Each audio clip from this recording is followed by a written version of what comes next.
Chapter 6, Student Search by Kristen R. Herring for ED-LD 5623, Developing Leaders, under Dr. Kimberly Wilkerson. Leadership Perspectives. The Fourth Amendment right gives all citizens the right against unreasonable search and seizure. But situations may warrant search and seizure. Educational leaders must be aware of when reasonable becomes unreasonable and the impact that the search and seizure will have on all of the individuals on the campus and the individual itself. So you have to consider both the impacts that your search will have. ISLLC Standard 3, educational leaders will ensure the school is safe and provides an atmosphere of learning. ISLLC Standard 5, educational leaders act ethically, Stater 2013. I also looked at PSEL Standard 2, where it says that administrators have moral integrity when problems arise on campus, PSEL 2015. Utilitarianism, student searches, and the greater good. Jeremy Bentham is known for defining utilitarianism. Question that we should all consider: will the chosen consequence lead to a positive impact on the majority and encourage the individual to stop the action or deter the student from doing the action again? Educational leaders should consider the effects of consequences given. Is the punishment comparable to the offense?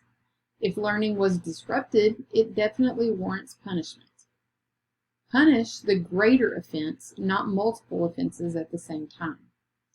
Punishment should deter or restrain. Use the least amount of punishment to correct the offense and keep it from occurring again. If misbehavior does continue, increase the punishment. Notice when punishment is not helping improve the student's action. Stater 2013. Applying utility to decision making. Bentham.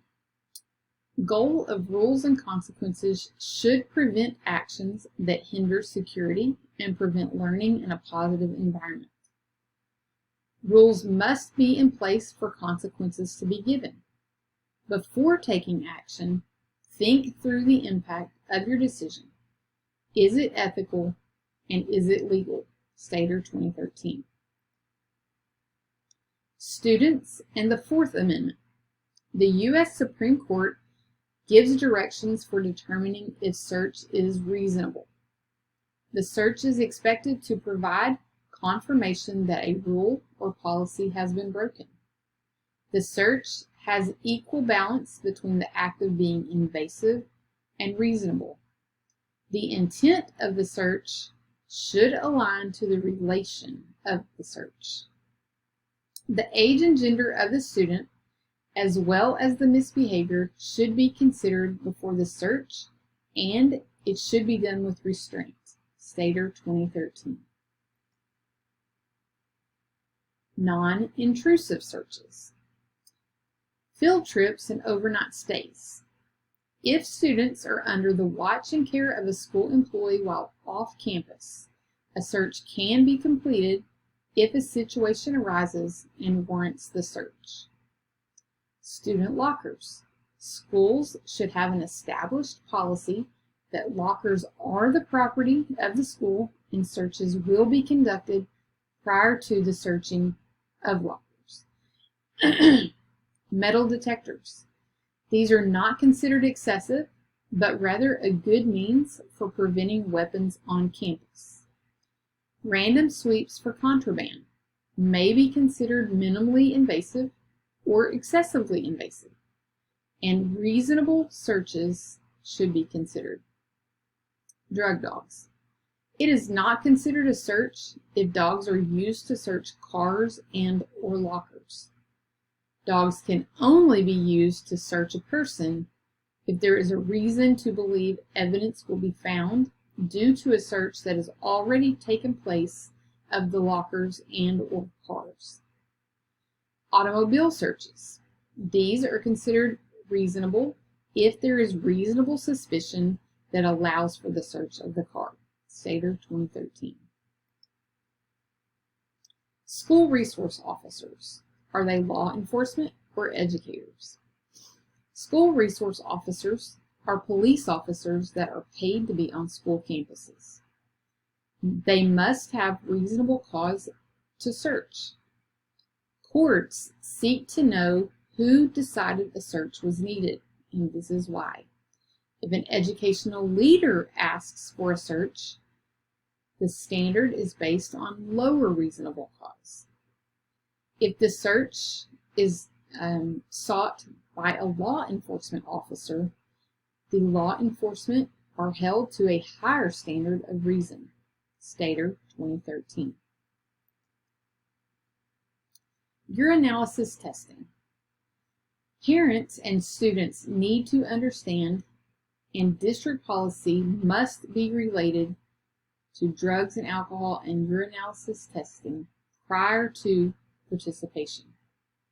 Urine tests have been accepted by courts, but only if there's reasonable suspicion for the test. Courts across the nation have differing opinions. They ask, is the test needed in order to maintain order in the school? Do students who participate in activities such as athletics relinquish some of their privacy rights? Are the students being tested considered leaders in the school? Stater 2013. Linking to practice. These are some things that educational leaders should do. Educational leaders should understand the district's search policy. They should inform all parents and provide written copies of search policies that the district and schools have in place. They should extend conversations or have extended conversations with students and parents who are involved in extracurricular activities. And these may be done in booster club meetings or PTSO meetings, or meetings that particular teams or clubs have. They should train the staff on the district search policy as well. They should know the district's policy on strip searches.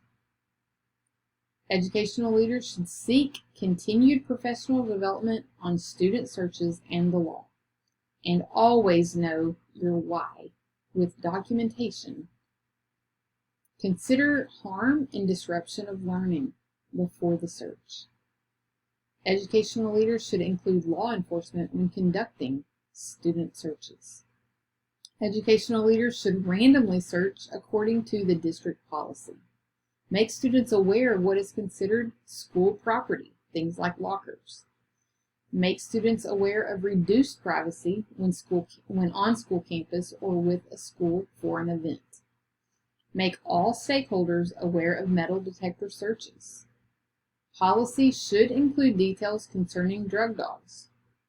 Have a memorandum of understanding that defines boundaries of school resource officers, and the school board should align policy accordingly.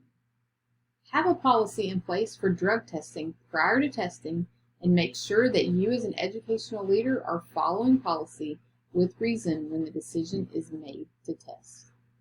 Only test the student or group that is potentially the problem.